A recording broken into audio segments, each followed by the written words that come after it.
Pues ya estamos de regreso para dar inicio a nuestra tertulia de economía. Esta noche está con nosotros don José Raga. Muy buenas noches, don José. Muy buenas noches, don César. Y don Juan Ramón Rayo. Muy buenas noches, don Juan Ramón. Muy buenas noches. Bueno, ya saben ustedes que hemos tenido otra vez el tocomocho estadístico de las cifras del desempleo, que Rubalcaba conoce el secreto para acabar con el desempleo y francamente no sé cómo calificarlo porque lleva ocultándolo años. Bien es verdad que ha conseguido convencer al camarada Valeriano de que hay que subir los impuestos a los banqueros. Los concursos de acreedores marcan un nuevo récord, cosa nada sorprendente. Hay empleados de empresas públicas que ganan más que un ministro, lo cual es notable, y Almunia, supongo que para intentar tranquilizarnos a todos, ha dicho que ningún país va a salir del euro. En fin, yo les dejo estos temas sobre el tapete, ya lo saben, añadan lo que quieran, descártense de lo que les parezca y empezamos a jugar. Bueno, el tema del paro realmente, pues bueno, en apariencia se nos ha dicho que son las mejores cifras de reducción del paro desde que tenemos serie histórica, y si vamos a los datos en frío, así es. Lo que pasa que, claro, cuando empezamos ya a analizar un poco más en detalle por qué se ha dado esta situación, pues ya lo que en apariencia es una buena noticia, y desde luego es una noticia que podría ser muchísimo peor, pues ya no está tan bien, ¿no? Por un lado tenemos que la Semana Santa este año ha caído no ya en abril, sino a finales de abril, con lo cual toda la planificación laboral de cara a la Semana Santa se ha podido hacer íntegramente en el mes de abril y todas las contrataciones también, es decir, en el segundo trimestre. Luego está obviamente el componente de la estacionalidad. Si solo tenemos en cuenta los empleos que se han creado y no tenemos en cuenta en qué circunstancias temporales se han creado, pues tampoco nos sirve de mucho. Y luego hay un factor que yo creo que es bastante importante de comentar. No es casualidad, o para mí no es casualidad, que este haya sido el mejor año o el mejor trimestre, mejor dicho, de reducción del desempleo en toda la serie histórica. Y de la misma manera que no es casualidad que el año pasado también fuera, hasta ese momento, el mejor trimestre en la historia de reducción del desempleo. Y así fue el año pasado en términos de creación de empleo, ¿no? No fue ni muchísimo menos un buen año. ¿Y cuál es el motivo de esto? Bueno, cuando tenemos un país con 5 millones de parados, ¿eso qué significa? Pues que las empresas se han deshecho de mucho personal indefinido. Y se han quedado con lo indispensable, con el armazón indispensable para mantener en funcionamiento las empresas. ¿Con qué consecuencia? Pues que cuando tienen un pico de producción contratan a toda la gente de manera temporal que necesitan para cubrir ese pico de producción. Pero inmediatamente después, cuando ese pico de producción desaparece, y ese pico de producción pues es el segundo trimestre, el paro vuelve a aumentar, y vuelve a aumentar con más fuerza que antes. Por tanto, desde luego, y por mucho que, claro, cuando siempre tenemos una noticia aparentemente buena e intentamos ver si de verdad es buena y qué sustancia tiene, pues se nos acusará de agoreros y antipatriotas. Pero aquí creo que nuestra tarea no es cantarle loas al gobierno, sino ver la sustancia que hay detrás de los datos. Yo es que llevo mucho tiempo sin permitirme hacer ningún comentario al paro registrado, precisamente porque uno no sabe eso que tiene delante, qué ha pasado, cómo se ha cocinado, cómo lo han maquillado. Cada vez sale un nuevo concepto en virtud del cual ya uno no es parado porque es un parado pero que busca empleo, y otro que está en proceso de cultural, el otro que trabaja para España, el otro. Esto es un absoluto desastre. El otro que podría llegar a trabajar. Entonces llegará a haber un momento en que tendremos una categoría que será parado reticente al trabajo, ¿no? Y ese estará fuera también del paro, porque si es reticente al trabajo... Ya está, hay un concepto que es parado con disponibilidad limitada. Pues eso es. Entonces, claro, yo normalmente miro fundamentalmente EPA, no miro paro registrado, miro EPA porque en definitiva paros registrados son aquellos que al INEM le consta que buscan trabajo. Pero hay una cosa que es absolutamente personal y socialmente comprensible, es que llega un momento en que un sujeto ya está harto. Ya está harto significa, mire, ya no me interesa lo que me pueda decir el INEM, ya buscaré por mi cuenta lo que pueda, pero desde luego por lo menos me evito ir a la oficina de empleo, etcétera, etcétera. Entonces, hombre, resulta chocante que aumente el empleo pero que disminuya la afiliación, porque esto lo primero que hay es que tocar el cornetín, ¿no? y decir, inspectores del trabajo a la búsqueda del fraude en la seguridad social, Porque ¿cómo aumenta el empleo pero disminuye la cotización, el número de cotizantes? ¿Qué tipo de empleo está creciendo para que disminuya el número de cotizantes? Lo que llamaríamos empleo neto. Es decir, porque claro, también está el otro juego que es jubilémonos cuanto antes de que entre en marcha las nuevas medidas de la jubilación. A ver si así nos salvamos. Claro, con lo cual desaparece un volumen de trabajadores muy alto, que parte se cubre con esos mayores trabajadores, pero mire, la realidad es que frente al junio del año pasado, el número de desempleados es 30 y tantas mil personas más de lo que eran en junio del año pasado. Y eso sí que no tiene vuelta de hoja. Ahora, don Valeriano dirá lo que le dé la gana, pero a mí también me la trae al fresco lo que puede decir don Valeriano, porque como no me voy a creer nada lo que me diga, puede decir lo que quiera. Yo normalmente uso EPA cuando trato de España y cuando Eurostat hace la depuración y la homogeneización de los datos del paro registrado, que no suelen coincidir con los españoles, evidentemente. No. Entonces son las dos fuentes. A mí, es que esto lo anunciamos hace ya años. Cuando empezó el primer maquillaje de Tipex y todas aquellas cosas, ya dijimos, van a conseguir que algo que es esencial para los estudios, y es que las fuentes estadísticas sean creíbles, van a conseguir que no se las crea nadie. Entonces ni siquiera podemos tomarlas como referentes para tomar medidas, los que toman medidas de política económica, o pues simplemente para hacer análisis y poder saber dónde estamos. Eso ha conseguido no don Valeriano, que es el último que ha llegado, y sus antecesores han conseguido que no nos creamos las cifras de paro registrado, ¿no? No, pero yo es que además insisto, aunque nos las creyéramos haciendo un ejercicio un tanto de fe. O sea, aquí no es confianza, ya esto es una fe efectivamente, yo creo religiosa, que sí que hay una explicación que permitiría... Sí, además. Es decir, el volumen de desempleo flotante que hay ahora mismo en este país, es decir, las empresas se han quedado en los huesos. Con lo cual, siempre que se ha quedado los trabajadores más eficientes y que mayor valor añadido generan en la economía. Luego, ¿qué pasa? Que cuando tienen que atender un volumen de producción un poquito mayor, que es precisamente por la estacionalidad de la que estamos hablando, pues contratan a gran parte de la población trabajadora que antes tenían fija dentro de la empresa y la contratan por 2-3 meses y luego cuando se acaba ese pico de producción simplemente no le renuevan el contrato. Es que es muy significativo que solo el 7% de todos los contratos que se han firmado hayan sido indefinidos, es decir, menos incluso que el año pasado antes de la reforma laboral que teóricamente tenía que incentivar la contratación indefinida. Y por lo mismo, la afiliación a la Seguridad Social ha caído este mes. Es cierto que en todo el trimestre aumentó en 160.000, pero es que el año pasado aumentó, creo que fueron en 600.000. Claro. Es decir, muchísimo menos. No se está viendo ni por asomo un cierto dinamismo económico que permita mostrar un moderado optimismo de que esta creación de empleo, según el paro registrado, se va a mantener y se va a continuar, pues va a persistir en el tiempo. Al contrario. No, ya que hable usted de dinamismo económico, casi sobrecoge. No. Lo digo sinceramente, ¿no? O sea, claro que no se ve, pero quiero decir es que la misma palabra parece algo irreal.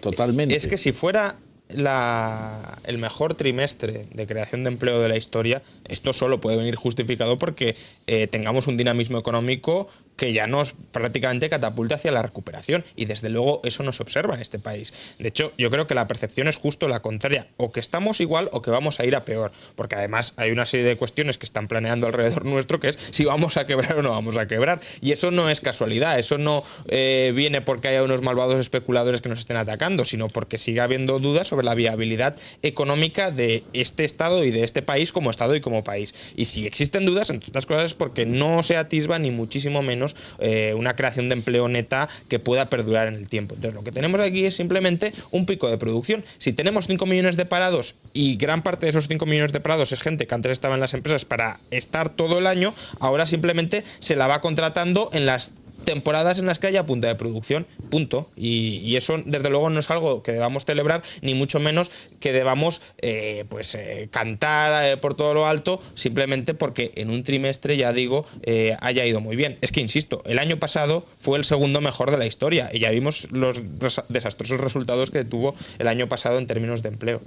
No, y hay también una explicación que efectivamente viene a avalar eso que está diciendo don Juan Ramón, y es, hay empresas que son poco estacionales en ventas, pero en cambio sí toman vacaciones en periodo vacacional, con lo cual acumulan, aumentan producción en los meses de mayo, junio, porque van a dar parcialmente vacaciones en julio y en agosto para no quedarse con los almacenes vacíos y poder seguir suministrando las obligaciones que tengan, ¿no? Entonces, pero yo creo que todo eso, mire, todo esto ni a don Valeriano le preocupa ni a nadie. O sea, don Valeriano ahora está como el señor Rubalcaba por meterse con los banqueros y por tratar. Por cierto, ha inventado un nuevo término el señor don Valeriano, la grabación. Grabación. La grabación. O sea, ¿no sabe don Valeriano Supongo que eso que se será llama con V. gravamen? No se llama grabación. Grabación es otra cosa. La grabación es de la voz, la grabación es de un si disco. tiene cerca a Rubalcaba, no es extraño que al final se Claro, conozca. pero es que Rubalcaba químico tampoco se lo aclara, porque es que es textual. Yo lo he oído hoy a mediodía, iba en el coche, en la radio, y le he oído eso, que las retribuciones a partir de un nivel deberían de tener una grabación fiscal mayor. Por cierto, permítanme, antes de que vayamos a la publicidad, que les plantee una pregunta que me pasan ahora por SMS que dice, ¿es posible una regularización de balance para los bancos? Eso sería terrible.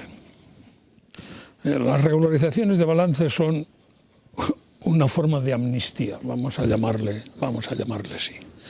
El país está agotado impositivamente. Entonces, que un sector determinado, cualquiera que sea, me da igual que sea el bancario, que sea el de la construcción, se le permita hacer una regulación de balance, que en definitiva significa que el activo que tienen por menos lo ponen por más, sin pagar impuestos, porque la regulación de balance significa que la afloración de activo que haces resulta gratis. Mire, eso o para todos o para nadie. Yo soy partidario de que para nadie. Y de todas formas, en el caso de la banca, habría que ver si es una regulación con plusvalías o con minusvalías. Claro, claro. Porque si lo regulamos a valor de mercado, muchos de los activos que tienen, particularmente en deuda pública española, que se han disparado los tipos de interés, habría que ver si no los estamos incluso descapitalizando. No, pero yo creo que la pregunta del SMS va por el precio ficticio. Eso que ya ha hecho, que conste que el señor gobernador del Banco de España ya les ha permitido infringir la norma más de una vez, manteniendo unos activos artificialmente altos cuando se sabe que el valor de mercado no es ese. ¿Y por qué? Pues porque teme que si lo ponen al valor de mercado y si los solares sin edificar pasan a valor cero, etcétera, etcétera, pues que se van a organizar unos conflictos y unos problemas contables para no tener que hacer ampliaciones de capital, que va a ser terrible, ¿no? Y entonces ha preferido incumplir la norma por ese procedimiento. Ahora, ¿qué vamos a hacer? ¿Una regulación de balances aflorando activo, que es un activo que no es cierto, pero que en cambio engañamos a la gente? Esto todavía es más grave, porque además de no pagar impuestos en la afloración, encima estamos engañando a todo el mundo, ¿no? No, eso yo espero que no, vamos. Pero bueno, tampoco me extrañaría. No se puede descartar nada. Tampoco me extrañaría, no, en este despropósito cualquier cosa es posible. Desde la grabación a las rentas más altas de los banqueros. Igual quiere meter cámaras o algo. Es curioso que yo la grabación, como dice el señor Gómez, se la aplicaría a los cargos públicos, que nunca encontrarían un salario ni siquiera el 20% del que cobran en un mercado libre. La señora ha ido, por ejemplo, que se va a la ONU. Nos ha costado casi 100 millones de euros el puesto de la señora Es Ayuso, que, o como decía el profeta, es que... Sí. Y les pregunta, ¿dónde le pagarían 100.000 euros?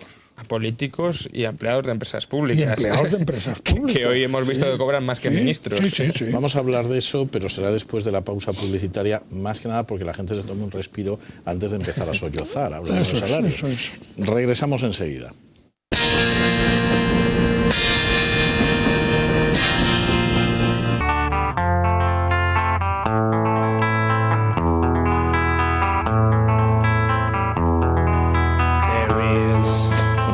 Estamos de regreso y continuamos con nuestra tertulia de economía. Estaban ustedes empezando a poner el grito en el cielo, educada y moderadamente, como es habitual en este programa, en relación con esos salarios que cobran algunos políticos. Sí, nos hemos enterado de que no, políticos y empleados de empresas públicas pues con salarios anuales de 74, 75.000 euros. Efectivamente, estos son unos salarios, unas remuneraciones que nunca percibirían en un mercado libre. De hecho, precisamente tienen que montar las empresas públicas para que este tipo de gente, una vez colocada ahí, los pueda percibir. Entonces, vemos como empresas que no sabemos qué papel desempeñan para el bienestar de los ciudadanos, porque muchas de ellas son opacas, no tenemos relación con ellas, simplemente son agencias de colocación o de autocolocación de amiguetes de los políticos, pues están pagando unas remuneraciones altísimas. Y a mí me llama la atención que el mismo día que se conoce esta noticia, también conozcamos que IKEA, que es una empresa modelo donde las haya, ¿no?, que ha revolucionado un sector como es el sector del mueble, haya dicho que estaría dispuesta a abrir 10 tiendas en España, con lo cual crearía 20.000 empleos y que por las trabas y regulaciones españolas no se la pueda crear. Es decir, me lo creo totalmente. Sí, yo también, pero es decir, la contraposición es que es grotesca. Por un lado tenemos empresas que no prestan ningún servicio, que al contrario están sangrando a los españoles para mantener a una gente que no hace nada y que cobra remuneraciones altísimas, no se sabe muy bien por qué, y luego, por otro, las empresas que realmente podrían generar riqueza en este país y crear empleo que beneficie a todos los españoles, se les ponen trabas para que no entren, y así luego nos extrañamos de que el empleo siga el desempleo siga cerca de los 5 millones y que el país no salga de la crisis. Yo esto lo veo mal, vamos, como solución lo veo mal, porque nos hemos acostumbrado, yo creo que la mayoría, a que estas cosas no tienen solución, ¿no? Y como no tienen solución, pues ya no nos empeñamos en solucionarlo, ¿no? Sí. Cuando hay países, vamos a ver, hay diversas modalidades, y pensando en los problemas de IKEA, que me constan desde hace tiempo, como otras grandes superficies también, ¿no? Entonces, hay países donde la mordida está institucionalizada, digamos, casi por decreto, ¿no? Bien. Entonces, uno ya sabe que en su presupuesto de establecimiento tiene un coste fijo, que es la mordida. Hay países que son libres y regulan poco, casi nada, más que aquello que es crear el esquema de derecho, ¿no? Y después cada uno actúa en ese esquema de derecho con absoluta libertad. Entonces, ese es el desideratum del que estamos muy lejos. Y yo creo que nosotros estamos en el peor de los sitios. Y es que hay mordidas, pero no institucionalizadas, sino que es a través del hijo de, o a través del cuñado con, o a través de alguien que ha sido, pero ya no es, pero que sigue siendo. Este tipo de situaciones genera una inseguridad infinitamente mayor que la mordida.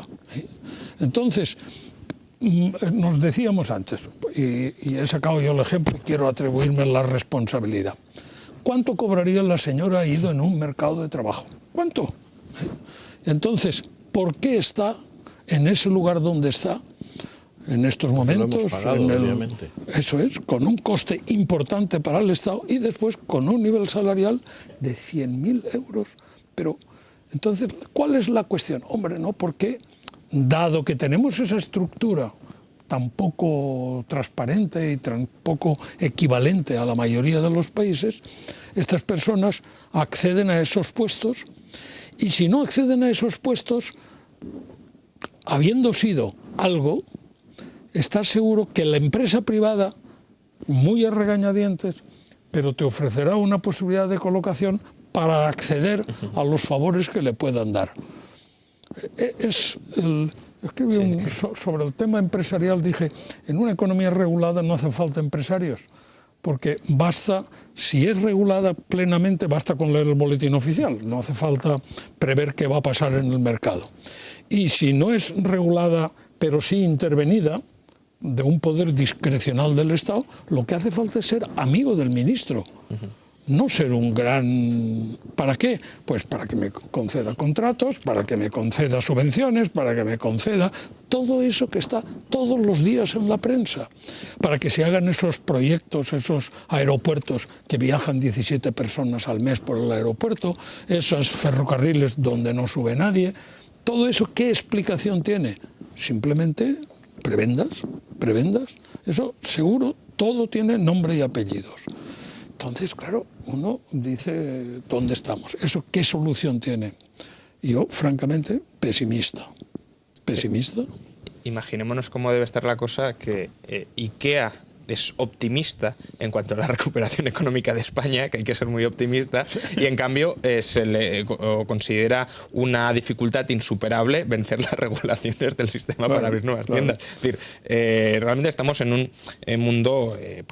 Yo confieso que a mí la noticia me ha sorprendido, ¿eh?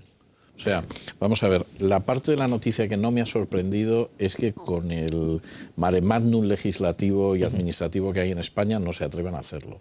Lo que me ha sorprendido es que estuvieran dispuestos a hacerlo. Lo digo sinceramente. Sí. No, bueno, tiene una explicación. Es decir, el sector del mueble es un sector totalmente abatido por la crisis, porque la burbuja inmobiliaria también conllevaba la burbuja de ciertas industrias adyacentes, azulejos, mobiliario, etcétera. Entonces, esas industrias no es que vayan a desaparecer, porque siempre hará falta un mínimo de producción de estas industrias. Entonces, a lo que está jugando IKEA, o lo que intentaría jugar, es decir, me voy a quedar con la mayor parte del pastel de estas industrias una vez salga de la reestructuración. ¿Por qué? Porque tengo una estructura de costes infinitamente más baja, tengo una distribución mucho mejor, etcétera. Pero claro, eso que es una condición previa para salir de la crisis, porque al fin y al cabo la crisis es un periodo de reajuste del aparato productivo, aquí tenemos regulaciones que nos están diciendo que no lo podemos hacer. Es decir, que tenemos unas empresas del mueble que es que quien conozca el sector sabe que están todas fatal y que están quebrando y que no van a salir adelante en un 90% de ellas, y en cambio las empresas nacionales o extranjeras, en este caso extranjeras,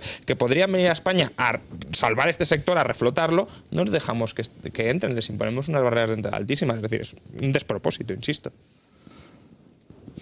Bueno, ha llegado don Lorenzo Ramírez con la prensa económica de mañana y yo no sé cómo viene esa prensa, don Lorenzo. ¿Qué tal? La verdad es que hablan del caso IKEA, mencionaban...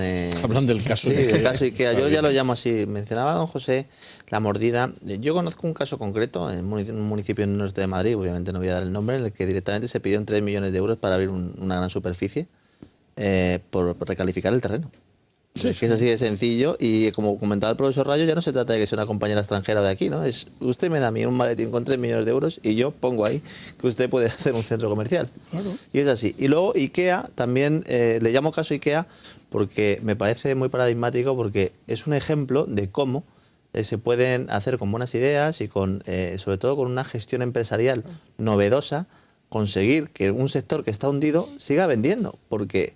que cualquiera vaya a un IKEA en cualquier día de la semana y verá que se siguen vendiendo. Claro, tienen unos precios bajos, tienen un producto para un determinado target y obviamente pues les va bien. Y en España les podría ir hasta mejor de lo que les va. Es el Zara de los muebles. Exactamente. Sí, Bueno, sí. El Economista. Está bien visto eso. Sí. La SGAE desvió 5,5 millones de euros en 2 años a firmas de un directivo.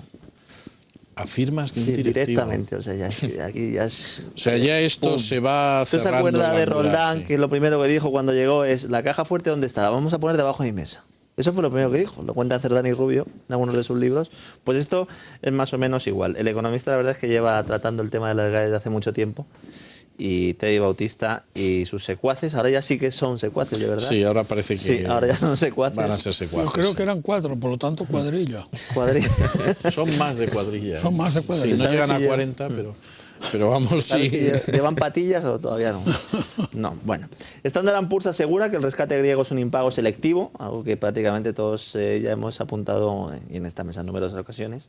Y luego Bankia ganaría en la pugna para sustituir a Iberdrola Renovables en el IBEX. Parece que Bankia podría salir a bolsa ya entrando directamente en el IBEX, lo cual pues le podría dar más posibilidad de encontrar capital en el mercado, porque si eres una de las que están en el IBEX, pues digamos que puede ser más sencillo, aunque lo de la bolsa es muy relativo. Luego expansión.com, usted siempre dice, don César, que no es un hombre de apuestas, doy fe de que no es un hombre de No, apuestas, en absoluto. pero como tiene tanto conocimiento, sé que conocerá No me adule, por favor. la casa de apuestas William Hill. No, ni Te idea. puedo decir casi con seguridad que es la primera vez que lo oigo. Es como si le pregunto que juega con el 9 en el Madrid, ¿no? Bueno, Bien. vamos. Todavía William. me suena menos que el William Hill. Bueno. William Hill, casa de apuestas. Están apostando ya quién va a ser el siguiente después de en ser rescatado, después de Portugal. Qué alegría. Y España está, esto no sorprende mucho, pero es que fíjense lo poco que pagan ya. O sea, dan 1 euro, 1,10 euros por cada euro invertido si quiebra España. Madre mía. O sea, si usted dice, va a quebrar España, ha puesto 1 euro, le dan solo su euro y 10 céntimos más. Eso quiere decir que van a lo seguro, ahí hay poco riesgo. Italia está 3-1. En equivocarse hay poco riesgo. Italia está 3-1, Bélgica está 5-1. Es curioso, bueno, curioso por no decir otra palabra, ¿no? Lo que se está haciendo por ahí. Sí, con el nombre de España. en libre mercado, para los aficionados a la Fórmula 1 pues, han puesto un ejemplo bastante llamativo, y es que Vettel, que Vettel gane el Mundial se está pagando también a 1,10, que es, vamos, Vettel ya es prácticamente matemáticamente campeón del Mundial. Entonces, es la misma Claro. le asignan la misma probabilidad que España quiebre a que Vettel gane el Mundial. Bueno, Es lo que dicen los cazadores, tirar a parado. ahora que menciona el bueno. profesor a Vettel, no sé, quiero aprovechar la ocasión para mandar un saludo a Lucía Prieto, desde aquí, sus Muy bien, compañeros. me parece estupendo. Que Me parece enseguida muy bien, estará muy otra bien. vez con nosotros. Y Rubini, ¿qué dice Rubini, Mr. Doom? España tiene que implementar el plan de ajuste o perderá el acceso al mercado. Bien. No sé, yo al final incluso a lo mejor me animo yo y me hago gurú, porque esto ya no. Esto Pero ya esto lo hemos oído, ¿no? Lo hemos A mí me oído. da la impresión de se que ha lo hemos comentado. oído, ¿no? Y luego vamos a ver el paro. Expansión.com dice casi 68.000 parados menos, pero cae la afiliación a la Seguridad Social. Quizás la noticia debía ser cae la afiliación de la Seguridad Social en junio, porque es que eso yo no sé si ha pasado alguna vez. O sea. Y luego, 5 días, pone el típico titular que hace que cuele, que es el paro cae en junio en 67.858 personas. Todos los diarios también destacan la propuesta de Cristóbal Montoro, portavoz económico del Partido Popular, que plantea recuperar la deducción por compra de vivienda, que se ha cargado Zapatero. Entonces, 5 días, dice ya a toda página, el PP defiende a la banca y culpa a Zapatero de la burbuja inmobiliaria y crea incertidumbre al prometer la recuperación de la deducción por vivienda. Suena un poco una trampa dialéctica porque en parte Totalmente. llevan razón, porque dicen, bueno, claro, si el Partido Popular promete que va a recuperar una deducción que ahora se ha quitado, el que fuera a comprar una vivienda puede que no la compre esperando esa deducción. Sí, eso es cierto. Pero claro, de ahí a decir, ¿no?, que el Partido Popular sería el responsable de que alguien no se compre un piso. Podrían hacerlo con efecto retroactivo y se acabaría la cuestión. Hombre, Por yo ejemplo. creo... ¿No? Y en cualquier caso, vamos a suponer que efectivamente que hoy compro yo una vivienda y la medida sale el año que viene. Hombre, sobre lo de hoy no me van a aplicar la deducción, Claro. pero los pagos a partir del próximo año claro. sí que serán objeto Claro, de deducción, claro, con lo claro, cual claro. no. El problema es cuando es a la inversa. Sí. Cuando es a la inversa la cosa es más grave. Y sobre todo el problema de la deducción es que en un entorno, cuando no hay una crisis de liquidez y cuando sobre todo no hay una crisis crediticia como la que hay, al final la deducción tiende a trasladarse al precio final del inmueble, como cualquier otro tipo de deducción, ¿no? Es decir, Claro, y distorsiona el mercado. Lo que pasa es que, claro, a lo mejor en este momento de estrangulamiento quizás no era lo más adecuado retirarla, no lo sé. el inversor busca rentabilidad después de impuestos. Entonces, si quitas la deducción, hay que bajar más el precio para obtener más rentabilidad. Eso es así. claro. Hombre, yo aquí siempre, digo lo que siempre he dicho. Y es que yo lo que pondría es una deducción general al ahorro o una minoración de los tributos sobre el ahorro. Que realmente lo que hay que... ¿Consistente exactamente en qué? Pues, por ejemplo, en rebajar las tasas sobre plusvalías, las tasas sobre dividendos, los impuestos sobre dividendos, etcétera. Es decir, no solo la deducción sobre la vivienda. Aparte, habría que reformar mucho de la vivienda, porque tampoco es cierto que la vivienda tenga un tratamiento fiscal favorable en España, ¿eh? Porque a la hora de transmitir la vivienda, por ejemplo, se paga un 7% no sobre la plusvalía, sino sobre el precio de la vivienda. Es decir, que puedes tener minusvalías y pagar impuestos Y los impuestos sobre la renta. autonómicos, el acto jurídico documentados y transmisiones patrimoniales. Sí, por eso que básicamente cuando estaba la deducción por la vivienda era lo comido por lo servido. Lo que nos deducíamos, yo no, pero quien se lo deducía sobre la renta lo pagaba luego por todos los tributos que hemos comentado. Pero aún así, yo no veo por qué la vivienda como activo de inversión tiene que estar discriminado fiscalmente frente a otros. Es decir, las acciones, la renta fija, se la podría discriminar para que no le prestara la tanto renta dinero al antes Estado. denominada fija, ¿no? La Sí, renta exacto. antes denominada fija, porque ahora... etcétera, son instrumentos de ahorro tan o más válidos que la vivienda y sin embargo no tienen ningún tratamiento fiscal favorable, con lo cual, me parece bien que si es lo único que se atreven a meter, lo metan, pero lo ideal sería que se rebajara la fiscalidad sobre el ahorro.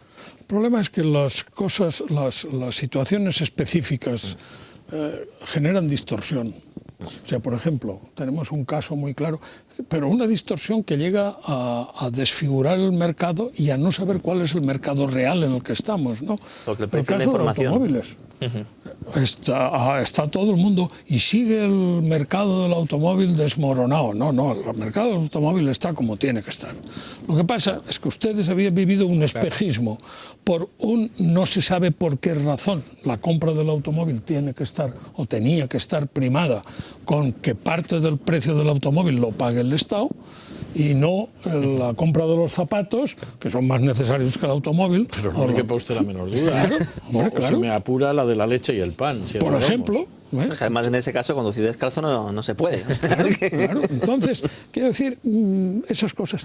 Ahora, mire, yo ya no quiero oír medidas, estoy dispuesto a escuchar solo una medida. La propuesta es, va a adelgazar el Estado en un 40%. El día que el señor Rubalcaba diga que el milagro que tiene para la recuperación española es comprimir el Estado, el sector público, en un 40%, ese día me lo tomaré en serio, le escucharé, tomaré apuntes y estaré encantado. La pregunta que hay que hacerse en épocas como esta no es qué hay que aprobar, sino qué hay que abolir.